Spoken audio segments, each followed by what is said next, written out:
All right, we're going to do a speed run of vertebral osteology. So we have the lumbar vertebrae. It looks like a moose from the side. It's a lot bigger. It has a body in the front, which is green, spinous process in the back, which is red, transverse process here in pink, a superior articulating process in purple with its facet in orange, inferior articulating process with its facet in orange. Now, if you wanted to name the facet, you would say the facet of the inferior articulating process. Between the body and the transverse process, in brown, we have the pedicle. Between the transverse process and the spinous process, in blue, we have the lamina. Here is the vertebral foramen, which contains the spinal cord. Next, we have C2. C2 is also known as the axis.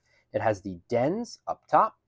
It's still got a superior and inferior articulating process and facet, a body. It does have a pedicle and a lamina and a spinous process. Now also bifid because we're in the cervical vertebrae. Now you do have the transverse process and the transverse foramen, which contains the vertebral artery. Next, you have C1, also known as the atlas. In the front, we have the anterior arch. In the back, we have the posterior arch. In the front, we have the facet for the dens. You can see that connecting there, orange right there. Facet for the dens. Here we have the occipital condyle. Name changes because we're not connecting to another vertebrae.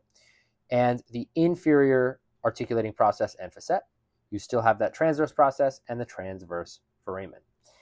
Here on the side, you can see the lateral mass in brown. So you have a lateral mass on either side. There's no body, there's no spinous process, but there is a posterior tubercle, posterior arch, anterior arch, and occipital condyle, which are all unique to C1. Now, we're going to go over some of the same things just on a thoracic vertebrae. This one looks a lot more like a giraffe. It's a little bit smaller, and that spinous process points down. Here, body in green, transverse process, spinous process, pedicle, superior articulating process, inferior articulating process, lamina, vertebral foramen. And for our cervical vertebrae, a lot smaller here, bifid, spinous process, lamina. You do have a pedicle, it's hard to see, it's the brown right there. Transverse process, transverse foramen, body in the front, superior and inferior articulating processes with their facets. Great. And that's pretty much all the osteology you need to know. Oh, I forgot one thing. That is the superior and inferior notch. So the superior notch forms the bottom half of the intervertebral foramen, and the inferior notch forms the top half of the intervertebral foramen. This can be seen here. You can see that gap. If I hold this like so, you can imagine this red is a spinal nerve passing through. That's intervertebral foramen. Great.